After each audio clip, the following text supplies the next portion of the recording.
네, 안녕하세요. 체스입니다.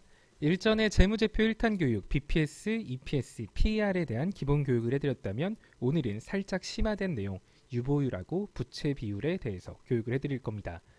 자, 시장이 박살나게 되면 종목들은 그 종목이 좋든 나쁘든 대부분 하락할 수밖에 없습니다. 그리고 시장이 회복하면 또 대부분의 종목은 그 낙폭의 일부를 회복하기는 하죠. 근데 슬픈 건 시장이 한 10% 빠졌다 그래서 종목이 한 10% 빠졌어요. 근데 시장이 10% 회복한다 그래서 빠진 10%인 종목들은 다시 회복되진 않는 경우도 되게 많죠. 오른다고 하더라도 뭐 일부만 오르는 종목들도 많고 혹은 아예 회복을 못하고 떨어지는 종목들도 여러 존재합니다. 여러분들도 사실 알고는 있어요. 시장 빠질 때 시장 박살나니까 어쩔 수 없지 이렇게 스스로 생각을 하다가도 가슴 한편에는 약간 불안감이 막 스물스물 올라옵니다. 야, 이거 시장 회복한다, 내 종목 올라오는 거 맞아? 이렇게 생각이 드는 이유는 여러분들이 본인 종목에 대한 확신이 적기 때문입니다. 내 종목이 좋은 종목인데 시장 때문에 빠지는 건지 아니면 진짜 별로 안 좋은 종목인 건지, 이런 상황에서 만약에 내 종목이 엄청 튼튼하고 망할 가능성 없고 성장성이 많은 회사다라는 걸 내가 알고 있다면 종목이 빠지면 짜증은 나겠죠. 기다려야 되는 시간이 있으니까. 하지만 기다리면 반드시 수익을 볼 수 있다는 확신이 드는 만큼 크게 불안하지는 않을 겁니다. 주식을 하면서 개인 투자자들이 가장 힘들어하는 건 사실 불안감이라는 요소거든요. 이러한 불안감을 줄일 수 있는 가장 좋은 건 어찌 보면 이 회사의 재무 구조에 대해서 이해를 하는 거, 이거라고 생각을 합니다. 재무에 대해서 여러분들이 약간이라도 좀 이해를 하고 있으면 불안감이 많이 사라지실 거예요. 물론 짜증은 나요. 이거 언제까지 기다려야 돼? 뭐 요런 기분은 들겠지만 적어도 불안하지는 않다. 자, 우리가 재무제표를 통해서 확인할 수 있는 건 크게 5가지입니다. 안정성, 적정 주가, 수익성, 활동성, 성장성, 이런 것들을 알 수 있죠. 자, 안정성하고 적정 주가를 통해서 우리가 알 수 있는 것, 현재 주가 위치가 고평가인지 저평가인지를 알 수 있죠. 자, 그리고 수익성, 활동성, 성장성, 이걸 통해서는 해당 기업의 투자 기간이라던가 미래 가치를 어느 정도 예상을 할 수 있게 될 겁니다. 주식 시장은 모두에게 공평하진 않아요. 정보의 불균형이라는 건 분명히 존재하고요. 그 불균형 속에서 개인 투자자가 그나마 정보를 유추해낼 수 있는 수단은 기업의 재무제표다라고 생각하시면 됩니다. 사실 이걸 해석하고 미래를 막 예측한다? 이거는 굉장히 까다롭고 어렵죠. 그리고 정확도가 높다라고도 말할 수 없습니다. 그런데 안 하면 안 돼요. 일전에는 뭐 BPS, PER 이런 걸 통해서 어느 정도, 예를 들어 뭐 EPS가 높고 PER이 낮고 뭐 BPS가 높다라고 한다면 뭐 이 회사가 가지고 있는 현금을 대략적으로 유추할 수 있고 뭐 또 어떠한 재료가 생길 수 있기 때문에 뭔가 이슈가 생길 수도 있을 것 같아. 이런 것들을 대략적으로 파악할 수 있다라고 말씀을 드렸는데, 오늘 해드릴 내용은 유보율, 부채 비율, 뭐 어려운 내용은 아니니까 끝까지 한번 영상 보시면 이해 가실 거예요. 두 명의 사업가가 있다라고 생각을 해보죠. 첫 번째 사업가는 10억짜리 건물을 10채를 보유하고 있고요. 그러면은 자산 규모 100억이겠죠. 10억짜리를 10개 갖고 있으니까. 한 달에 한 2천만 원씩 수익을 봐요. 어우, 돈 잘 벌죠.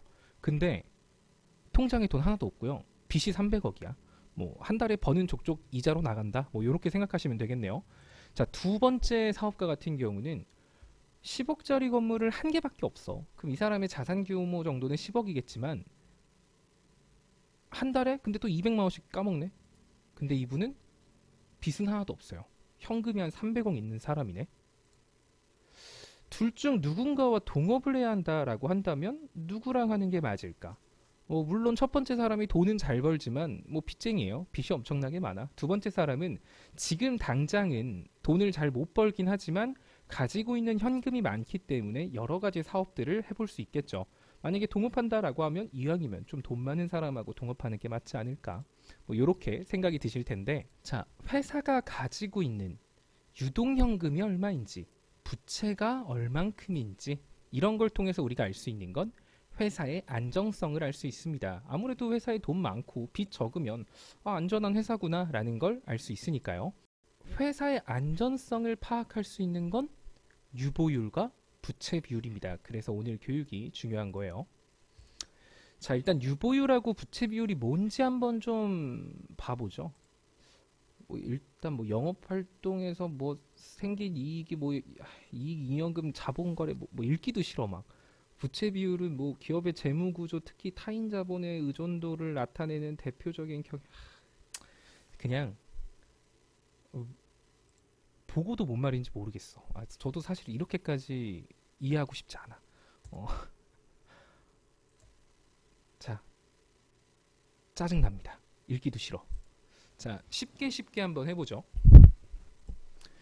일단은 유보율은 쉽게 생각해서 유보를 거꾸로 뒤집는 거예요. 거꾸로 뒤집으면 뭐죠? 보유. 회사가 보유하고 있는 돈을 알 수 있는 지표입니다. 부채 비율은 따로 설명 안 해도 되죠. 딱 봐도 빚, 이 친구가 빚이 얼마 있는지 이런 걸 확인할 수 있을 겁니다. 유보율은 거꾸로 뒤집어서 보유하고 있는 돈을 알 수 있다. 이렇게 이해하시면 좀 편할 것 같아요. 자, 기업의 잉여 자본금. 기업의 잉여 자본금은 말이 어렵지 쉽게 생각하면 회사가 쓸 거 다 쓰고 남은 돈을 의미합니다. 쉽게 말해 너 지금 통장에 얼마 있냐? 요렇게 생각을 하시면 될 것 같아요. 유보율, 보유? 얼마 보유하고 있냐? 이거를 유보율을 통해서 확인할 수 있다라는 거죠. 자, 한번 표를 봐볼까요? 자, 이 종목 같은 경우는 자본금이 86억 원에 유보율이 약 6만 정도네요. 6만 프로라고 써있죠. 자, 잉여금을 계산하는 건 생각보다 쉽습니다. 자본금 곱하기 유보율이라고 생각하시면 되는데, 그러면 계산하면 86억 곱하기 6만 프로니까 100%면 86억이겠죠. 6만 프로면 600배. 그럼 이 회사가 가지고 있는 지금 잉여금은 5조 1600억 정도라는 걸 알 수 있겠네요. 야, 돈 엄청 많이 많네요. 그럼 사실 여러분들이 이런 종목에 투자를 하고 있어. 근데 지금 내 종목이 조금 빠졌어.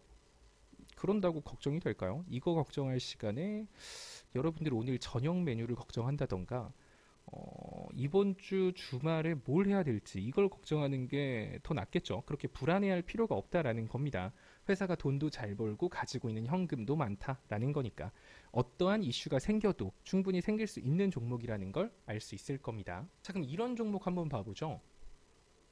자본금 450억, 유보율이 마이너스 130%? 이게 뭔 소리죠? 지금 회사가 돈은커녕 회사에 있는 돈을 까먹고 있다라는 거죠. 이런 것 같은 경우는 이제 자본 잠식이라든지 이제 그러다 보니 이제 감자라던가 유증 이런 걸로 연결될 수 있는 기업이라는 걸 알 수 있는 만큼 조심해야 될 겁니다. 자, 유보율이 높다. 쉽게 말해 회사에 돈이 많고 그 돈이 많다 보니까 어딘가에 투자할 수 있는 가능성과 현금이 많다라는 의미로도 해석할 수 있겠죠. 하지만 너무 유보율이 계속 높다라고 하면 이 회사는 얘는 신규 사업할 그런 의지가 없는 친구구나. 맨날 통장에 돈만 놔두고 있네. 성장할 의지가 없냐? 이렇게 해석할 수 있기 때문에 또 너무 많은 유보율을 가지고 있는 건 좋지 않아요. 하지만 없는 것보단 무조건 낫겠죠. 자, 정리를 좀 해보자면 유보율 곱하기 자본금은 지금 이 회사가 가지고 있는 돈이 얼마인지 알 수 있습니다. 이런 건 네이버 종목 게시판이 아니라 종목 분석란 가보시면 유보율도 적혀 있고 자본금도 적혀 있기 때문에 파악하는데 어렵지 않으실 거예요. 자, 남은 돈이 많다는 건 기존 사업에 재투자할 돈이 많다라는 거니까 이 회사가 뭔가 이슈가 생길 수 있겠죠. 갑자기 이 회사는 게임만 만들고 있었는데 갑자기 계좌에 이 회사 통장에 돈이 많으니까 이거 갖고 신사업을 하겠다. 정수기 회사를 인수하겠다. 이럴 수도 있는 거고 뭔가 이것저것 신사업에 대한 이슈라든지 뉴스, 찌라시들이 나올 가능성이 높음을 의미합니다. 자, 신사업하고 한다라고 하면 시장은 평가하겠죠. 아, 얘네들은 돈을 그냥 가만히 놔두는 게 아니라 뭔가 이것저것 회사가 더 성장할 수 있게 투자를 하는구나. 미래가치 상승의 원동력이 될 수 있는 거죠. 즉 유보율이 높다라고 하면요. 따라서 유보율이 좀 높은 기업 같은 경우는 지금 당장 주가가 빠진다고 해도 차트만 보고 60일선 깨졌네. 요렇게 팔기보다는 조금 홀딩하면서 길게 봐도 상관없다라는 겁니다. 여러분들이 좋아하는 거 있잖아요. 수익 날 때까지 존버. 이래도 상관없다라는 거예요. 자, 그리고 부채 비율. 부채 비율은 쉽게 말해서 내가 가지고 있는 총 자본에 빚이 얼만큼 있느냐라는 거죠. 딱 봐도 뭐 부채 비율 높으면 안 좋을 것 같지 않아요? 맞는 말입니다. 자, 부채 비율을 계산하는 방법은 간단합니다. 자, 여러분들의 현 자산 가치가 1,000만 원이다 라고 가정해 보죠. 여러분들 뭐 집이라든지 자동차라든지 뭐 돼지 저금통에 있는 거 뭐 핸드폰 가격 뭐 이런 거 다 포함해 가지고 여러분들의 총 자산 가치가 1,000만 원이에요. 근데 여러분들이 은행에서 빌린 돈이 500만 원이네?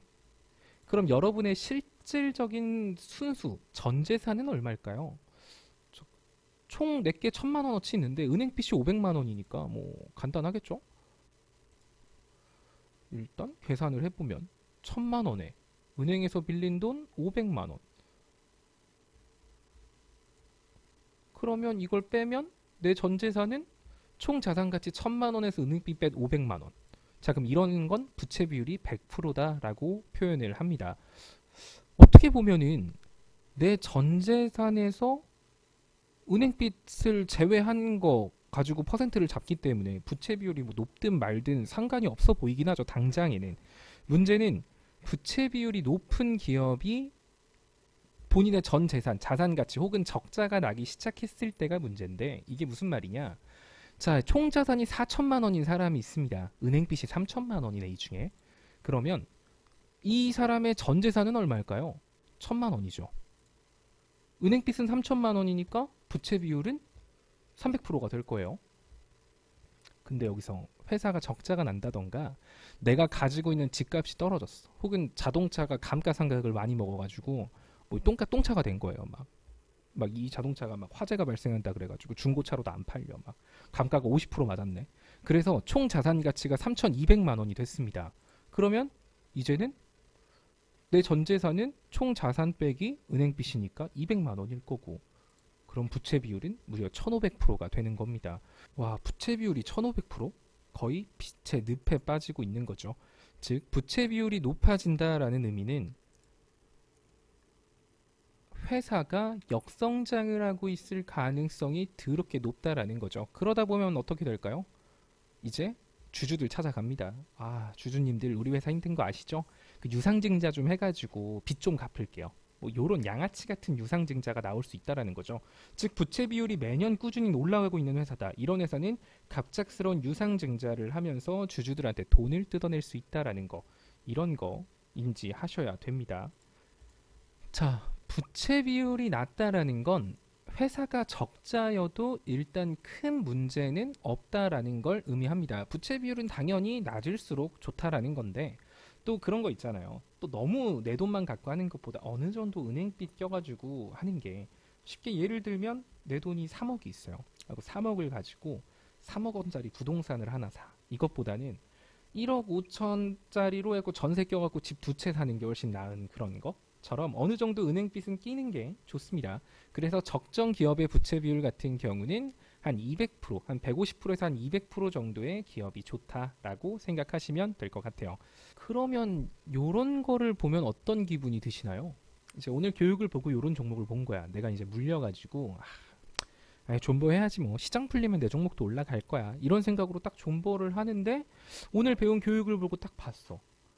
부채 비율이 2233%에 자본 유보율은 없어. 이걸 다르게 표현하면 회사에 돈은 한 개도 없는데 빚만 더럽게 많고 맨날 적자만 내고 있는 회사예요. 이런 거 보면은 막 와 존버해야겠다, 막 추매해야겠다 이런 생각이 드시나요? 뭐 가치 투자해야겠다. 이 회사는 미래 가치가 엄청나. 그 뉴스 보니까 막 뭣도 하고 저것도 한대. 단순히 뉴스만 보고 이 회사를 내가 가치 투자를 하고 성장성 있는 회사라고 할 수 있을까? 아마 안 되실 겁니다. 자, 부채 비율, 유보율 이거 하나만 알아도 되게 보이는 것들이 많아져요. 종목들 하나씩 넘겨보면서 이 종목은 물리면 좀 큰일 나겠는데 이런 것도 감이 오고 요걸 통해서도 감자 가능성이 있는 종목이구나, 유상증자 가능성이 있는 종목이구나 이런 것들도 파악하게 되는 거죠. 자, 이렇게 알고 하는 투자랑 그냥 냅다 느낌으로 하는 투자는 엄청나게 차이를 보이게 됩니다. 투자의 안정감 자체가 달라지게 되는 거죠. 그런데 이제 여러분들은 뭐 남들 전부 다 아는 뉴스 하나 들고 와가지고 막 체스님 이거 막 뉴스가 있는데 올라갈까요? 떨어지고 있는데 이 뉴스 있으니까 올라가겠죠? 뭐 저세상 꼭대기에서 뉴스 보고 산 다음에 막 이런 재무 가지고 있는 종목 가지고 오면서 저한테 막 물어본단 말이에요. 괜찮겠냐고 홀딩해도. 그럼 제가 뭐라고 할까요? 물론 뉴스 이런 종목들이 오히려 막 개잡주 이런 애들이 잘 가기는 해. 잘 가기는 하는데 마음 편한 종목은 절대 아닙니다. 일단 제가 항상 여러분들한테 중요하게 말하는 건 주식을 하면서 불안할 것 같은 종목엔 투자를 안 하는 게 좋다라고 항상 말씀을 드리죠. 재무 분석이 주식의 전부? 어차피 저는 뭐 손절가 잡고 금방 들어갔다 나올 건데 뭐 이런 것까지 알아야 돼요? 뭐 그런 분들은 상관없습니다. 그런데 보통 그렇게 들어가서 물리면 손절 안 하고 존버하니까 그리고 나서 그 회사의 박사가 되시죠. 재무 분석이 주식의 전부는 아닙니다. 투자 근거의 일부분일 뿐이죠. 하지만 일부분들이 모여서 전부가 되는 거예요. 차트만 보고 투자한다? 뭐 재무만 보고 투자한다? 재료만 보고 투자한다?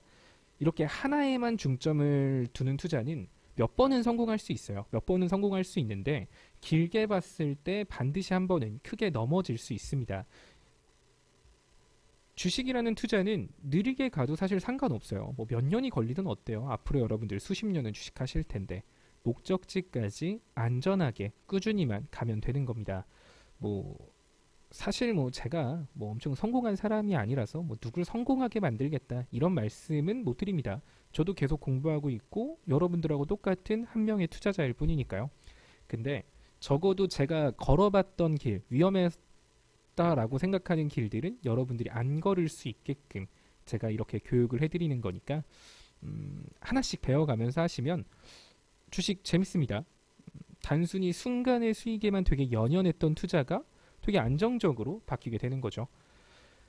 자, 오늘 내용은 조금 어려우실 수도 있어요. 근데 뭐 하나씩 하나씩 천천히 보다 보면 그렇게 또 이해 안 갈 내용은 아니니까 다음 교육에서는 제가 자본금, 자본 총계 이런 걸 통해서 유상증자 혹은 감자 가능성 있는 종목은 어떻게 피해야 하는지 이런 것들 한번 알려드리도록 하겠습니다. 자, 다들 오늘 교육도 고생 많으셨어요.